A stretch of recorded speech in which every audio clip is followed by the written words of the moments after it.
പരിശുദ്ധമായ ദിവസത്തിൻ്റെ ബറക്കത്തുകൊണ്ട് നാം ഏവരെയും അനുഗ്രഹിക്കട്ടെ. അറിഞ്ഞും അറിയാതെയും ചെയ്ത മുഴുവൻ തെറ്റുകളും അത്യുദാരനായ റബ്ബ് അവൻ്റെ ഔദാര്യം കൊണ്ട് നമുക്ക് പരിപൂർണമായി മാപ്പ് തന്ന് മഗ്ഫിറത്ത് തന്ന് അനുഗ്രഹിക്കട്ടെ. ശിഷ്ടകാലം അല്ലാഹുവിൻ്റെ പൊരുത്തത്തിൽ ജീവിക്കാൻ, അവസാനം ഈമാൻ സലാമത്തായി ഈ ലോകത്ത് നിന്ന് വിട പറയാൻ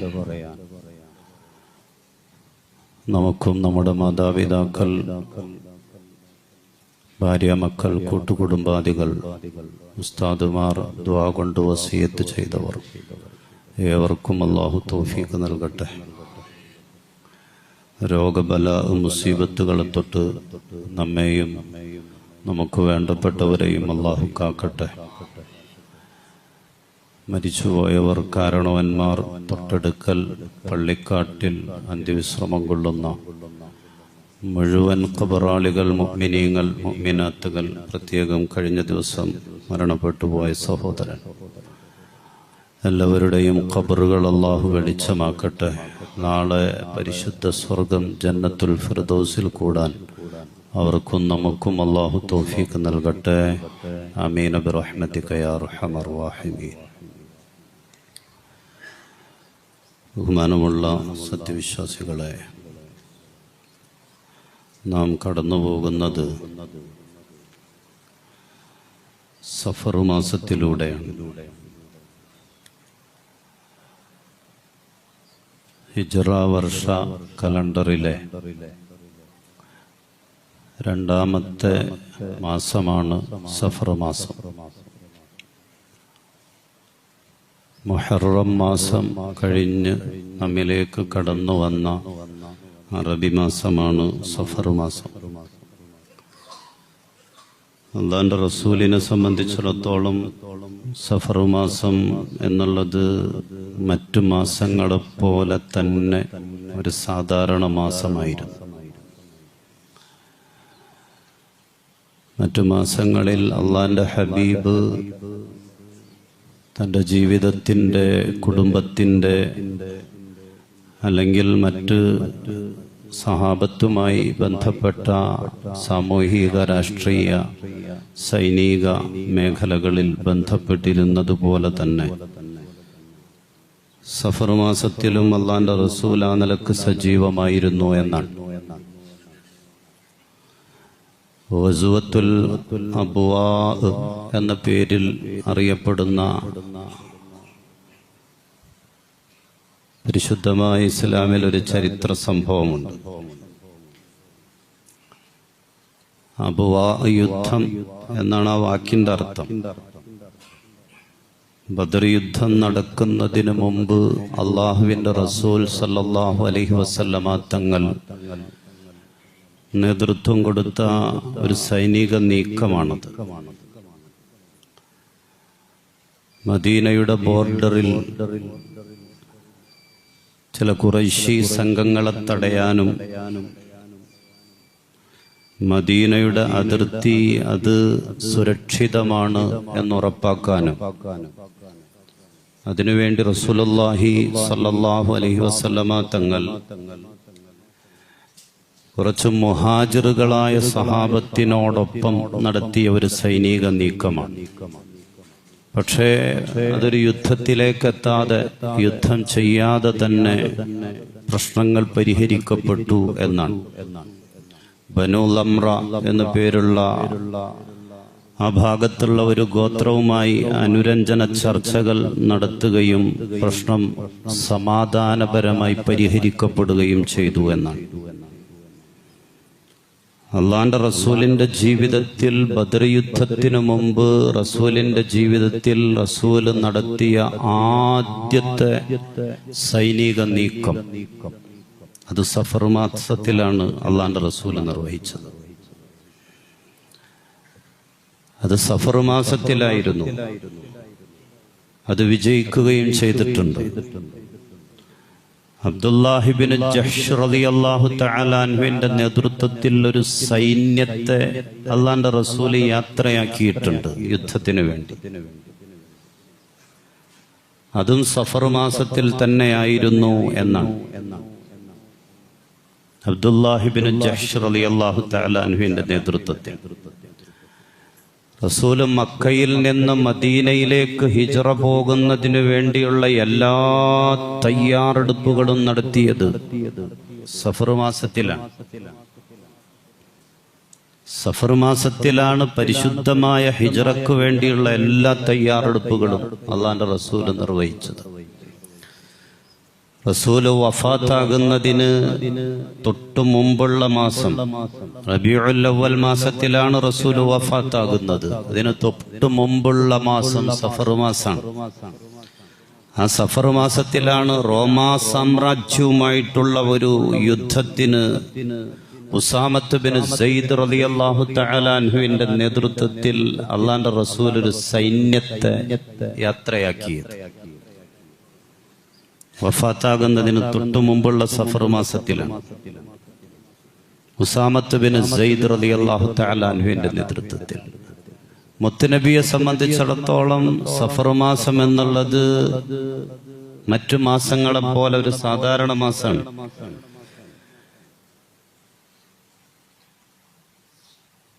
പ്രധാനപ്പെട്ട സൈനികമായ നീക്കങ്ങളും സഹാബത്തുമായി ബന്ധപ്പെട്ട സാമൂഹികമായ കാര്യങ്ങളും കുടുംബകാര്യങ്ങളും ഒക്കെ മറ്റു മാസങ്ങളെപ്പോലെ തന്നെ റസൂല് ബന്ധപ്പെട്ട ആ നിലക്ക് റസൂല് സജീവമായിരുന്ന ഒരു മാസം. പക്ഷേ ഖാനൽ അറബ് ഫിൽ ജാഹിലിയ കാലഘട്ടത്തിൽ അറബികൾ യഅ്തഖിദൂൻ അവര് വിശ്വസിച്ചിരുന്നത് അന്നഹു ശഹ്റുൻ നഹ്സി വത്തശാഉം. സഫർ എന്ന് പറഞ്ഞാൽ അതൊരു ദുശ്ശകുനമായ മാസമാണ്, അത് മോശമാണ്, നല്ല കാര്യങ്ങൾക്ക് കൊള്ളാത്തതാണ്. അങ്ങനൊരു വിശ്വാസമാണ് ജാഹിലിയത്തിലുണ്ടായിരുന്നത്. വലാക്കിനിൽ ഇസ്ലാം അബ്തല ഹാദൽ ഇഅ്തിഖാദ്. ആ വിശ്വാസത്തെ, ആ അന്ധവിശ്വാസത്തെ പരിശുദ്ധമായ ഇസ്ലാം തകർത്തെറിഞ്ഞു. ആ അന്ധവിശ്വാസത്തിന്റെ കടയ്ക്കൽ കത്തിവെച്ചു അല്ലാഹുവിന്റെ റസൂൽ. വളരെ പ്രധാനപ്പെട്ട സൈനിക നീക്കങ്ങൾ റസൂലിന്റെ നേതൃത്വത്തിൽ തന്നെ നടത്തി. അത് വിജയം കണ്ട് അതുവരെ ഉണ്ടായിരുന്ന ജാഹിലിയത്തിലെ അന്ധമായ വിശ്വാസത്തിന് തടയിട്ടു പരിശുദ്ധ റസൂൽ സല്ലല്ലാഹു അലൈഹി വസല്ലം. മാത്രമല്ല റസൂല് പറഞ്ഞിട്ടുണ്ട് ലാ അദ്വ വലാ ഹാമത്ത വലാ സഫറ വലാ സഫറ. സഫർ ദുശ്ശകുനമാണ് എന്നുള്ള വിശ്വാസം അത് തെറ്റാണ്. അത് ദുശ്ശകുനമാണ്, അത് കൊള്ളാത്തതാണ് എന്നുള്ള വിശ്വാസം അത് തെറ്റാണ്. നമുക്ക് ഈമാൻ പഠിപ്പിച്ചു തന്നത് ആരാണ്? നമുക്ക് ആദർശം പഠിപ്പിച്ചു തന്നത്, വിശ്വാസവും അന്ധവിശ്വാസവും നമുക്ക് വേർതിരിച്ച് പഠിപ്പിച്ചു തന്നത്, അമല് പഠിപ്പിച്ചു തന്നത് പരിശുദ്ധ റസൂൽ സല്ലല്ലാഹു അലൈഹി വസല്ലമ തങ്ങളാണ്. ജാഹിലിയത്ത് പറയുന്നു സഫർ ദുശ്ശകുനമാണ്. അള്ളാന്റെ റസൂല് പറയുന്നു അതങ്ങനെയല്ല. അള്ളാന്റെ റസൂല് പറയുന്നു അതങ്ങനെയല്ല.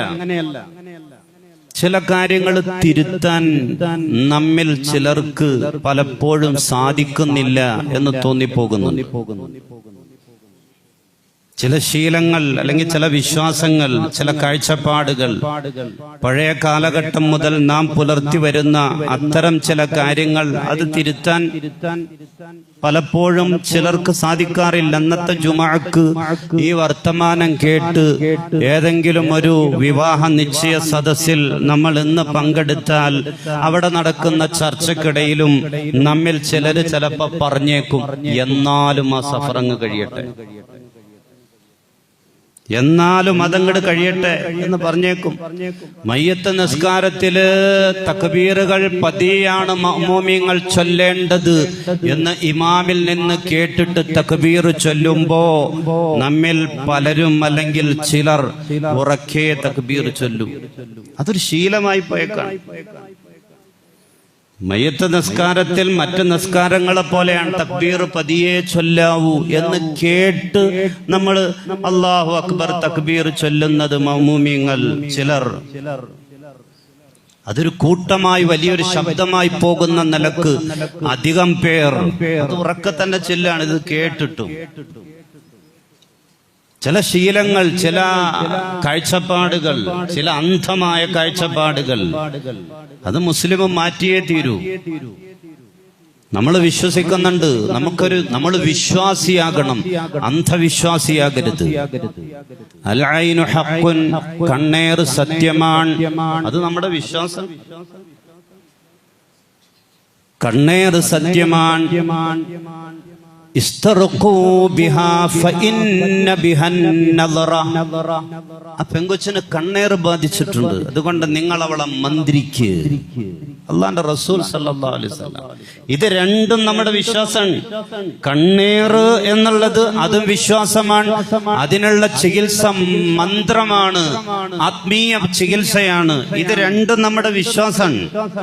ചില അസുഖങ്ങൾക്ക് പാരസെറ്റമോൾ കഴിച്ചിട്ട് കാര്യമില്ല, അല്ലെങ്കിൽ സർജറി ചെയ്തിട്ട് കാര്യമില്ല. അതിന് ആത്മീയമായ ചില വഴികളിലൂടെ നമ്മൾ ട്രീറ്റ്മെന്റുകൾ നടത്തേണ്ടി വരും എന്ന് വിചാരിച്ച് ജീവിതത്തിൽ എന്ത് പ്രയാസങ്ങൾ ഉണ്ടായാലും, എന്തൊക്കെ ബുദ്ധിമുട്ടുകൾ ഉണ്ടായാലും അതൊക്കെ ആരെങ്കിലും കണ്ണുവച്ചതാണ്, കൂടോത്രം ചെയ്തതാണ് എന്ന് വിചാരിച്ച് പാഞ്ഞു നടക്കുന്ന ആളുകളുണ്ട്. വീട്ടിലൊരു അസുഖം ഉണ്ടായാൽ തന്നെ അയൽവക്കത്തെ അവൾ നോക്കിയതാണ്, അല്ലെങ്കിൽ കൂടോത്രം ചെയ്തതാണ്. നമ്മുടെ സ്ഥാപനത്തിൽ ഒന്ന് കച്ചവടം കുറഞ്ഞാൽ അത് അപ്പുറ കടക്കാരൻ എന്തോ ചെയ്തതാണ്, മുട്ടയിൽ എന്തോ ചെയ്തതാണ്. അങ്ങനെ വിശ്വസിക്കുന്ന എല്ലാത്തിനെയും ഇതിലേക്ക് കണക്ട് ചെയ്യുന്ന ചില ആളുകളുണ്ട്. വിശ്വാസം വേണം നമുക്ക്. ഇതൊക്കെ ശരിയാണ്. കണ്ണേറ് അത് പ്രയാസം ഉണ്ടാക്കും, ശരിയാണ്. കൂടോത്രം അതൊക്കെ അപകടങ്ങൾ വരുത്തും, അതൊക്കെ നമ്മുടെ വിശ്വാസമാണ്. അതിനൊക്കെയുള്ള ചികിത്സ ആത്മീയമായ ചികിത്സയാണ്. പക്ഷേ ജീവിതത്തിൽ ഉണ്ടാകുന്ന എല്ലാ പ്രയാസങ്ങളെയും അതിലേക്ക് കൊണ്ടുപോയിട്ട് കണക്ട് ചെയ്തിട്ട് അതിന്റെ പിന്നാലെ നടക്കുക, അത് പാടില്ലാത്തതാണ്. മോതിരം, വെള്ളിയുടെ മോതിരം ധരിക്കൽ സുന്നത്താണ്. അതിലൊരു കല്ലുണ്ടാകലും നല്ലതാണ്. വെള്ളിയുടെ ഒരു മോതിരം, അതൊരു കല്ലുണ്ടാകലും നല്ലതാണ്. കല്ല് 50 രൂപയ്ക്കും കിട്ടും, 100 രൂപയ്ക്കും കിട്ടും, 1,00,000 കിട്ടും. കോടികൾ വില വരുന്ന കല്ലുകളുണ്ട്. ഏത് കല്ല് ധരിച്ചാലും മോതിരം ധരിക്കൽ സുന്നത്ത് എന്ന നിലക്ക് കിട്ടുന്ന ആ കൂലിയിൽ വ്യത്യാസമൊന്നുമില്ല. 50 രൂപയുടെ കല്ല് വെച്ച് മോതിരം ധരിച്ചാലും 50 കോടി രൂപയുടെ കല്ല് വെച്ച് മോതിരം ധരിച്ചാലും സുന്നത്ത് സെയിമാണ്. അതിൻ്റെ അകത്ത് കൂലിയിൽ മാറ്റമൊന്നുമില്ല. പക്ഷെ ചില കല്ലുകൾക്ക് ചില പ്രത്യേകതകളുണ്ട്. ചില കല്ലുകൾക്ക് ചില നേട്ടങ്ങളൊക്കെ ഉണ്ട്. പക്ഷേ അതൊക്കെ ചില അനുഭവങ്ങളുടെ വെളിച്ചത്തിൽ ചില ഭൗതികന്മാർക്ക് ബോധ്യം വന്നിട്ടുള്ള ചില ശരികളും ചില തത്വങ്ങളും ചില യാഥാർത്ഥ്യങ്ങളുമാണ്. ഇസ്ലാമികമായ ഒരു മാനം, ഒരു വിശദീകരണം അതിനില്ല എന്നാണ്. ഇസ്ലാമികമായ ഒരു മാനം അതിനില്ല. ചില അനുഭവങ്ങളുടെ വെളിച്ചത്തിൽ ചില ഭൗതികന്മാർക്ക്, ചില ആളുകൾക്ക് അനുഭവത്തിന്റെ വെളിച്ചത്തിൽ ബോധ്യം വന്നിട്ടുള്ള ചില യാഥാർത്ഥ്യങ്ങളും ചില സത്യങ്ങളും അത് ശരിയാണ്. അതിന് നമ്മൾ നിഷേധിക്കേണ്ട കാര്യമില്ല. അത്തരം ഒരു മോതിരം മുസ്ലിമിന് കല്ല് ധരിക്കാൻ പാടില്ല എന്നൊന്നും മുസ്ലിമിനില്ല. പക്ഷേ അങ്ങനെ ഒന്ന് ധരിച്ചു കഴിഞ്ഞാൽ എന്റെ എല്ലാം ശരിയായി എന്ന് മുസ്ലിം വിശ്വസിക്കണ്ട. ചിലപ്പോ എന്തെങ്കിലും മാറ്റങ്ങളൊക്കെ ഉണ്ടായേക്കും, അത്രേ ഉള്ളൂ. നമ്മൾ വിശ്വാസിയാകണം. അന്ധമായിട്ടൊന്നിനെയും നമ്മൾ വിശ്വസിക്കരുത്. കുറെയൊക്കെ നമ്മൾ അള്ളാഹുവിലേക്ക് ഏൽപ്പിക്കണം. ഈമാൻ കാര്യങ്ങളിൽ 6-ാമത്തത് എന്താണ്? നന്മയും തിന്മയുമായ എല്ലാ കാര്യങ്ങളും പടച്ച റബ്ബിന്റെ ഭാഗത്ത് നിന്നുള്ളതാണ്. ഈമാൻ കാര്യങ്ങളിൽ 6-ാമത്തത് അതാണ്. ആ വിശ്വാസം ചിലപ്പോൾ വിട്ടുപോണ്ട് ചില സമയങ്ങൾ, മറ്റു പലതിന്റെയും പിന്നാലെ പോയി. നന്മയും തിന്മയുമായ എല്ലാ കാര്യങ്ങളും അത് അള്ളാഹുവിന്റെ അടുക്കൽ നിന്നുള്ളതാണ്, പടച്ചവനിൽ നിന്നുള്ളതാണ്. അള്ളാഹുവിൽ തവക്കൽ ചെയ്യുക. ചില കാര്യങ്ങളല്ല, എല്ലാ കാര്യങ്ങളും അള്ളാഹുവിൽ. ഖുൽ ലൻ യുസീബനാ ഇല്ലാ മാ കതബല്ലാഹു ലനാ. നമുക്ക് സംഭവിക്കുന്ന മുഴുവൻ പ്രശ്നങ്ങളും മുഴുവൻ പ്രയാസങ്ങളും അല്ലാഹു വിധിച്ചതല്ലാതെ മറ്റൊന്നുമില്ല. പരിശുദ്ധമായ ഖുർആന്റെ ആയത്താണ്. അല്ലാഹു വിധിക്കുന്നത്, പടച്ചവൻ തീരുമാനിക്കുന്നതേ എന്റെ ജീവിതത്തിൽ സംഭവിക്കുന്നുള്ളൂ. അത് നമ്മുടെ ഉറച്ച വിശ്വാസമാക്കണം. എല്ലാ സുഖങ്ങളും ദുന്യാവിൽ കിട്ടണം എന്നൊന്നും നമ്മൾ വാശി പിടിക്കണ്ട. കുറച്ചൊക്കെ ആഖിറത്തിലേക്ക് നമ്മൾ മാറ്റി വെക്കണം. എല്ലാ സുഖങ്ങളും ദുന്യാവിൽ നമുക്ക് ലഭിക്കണം, കിട്ടണം എന്നൊന്നും ഒരു മുസ്ലിം വാശി പിടിക്കാൻ പാടില്ല എന്നാണ്. അങ്ങനെ വന്നാ പിന്നെ ആഖിറന്തിനാണ്?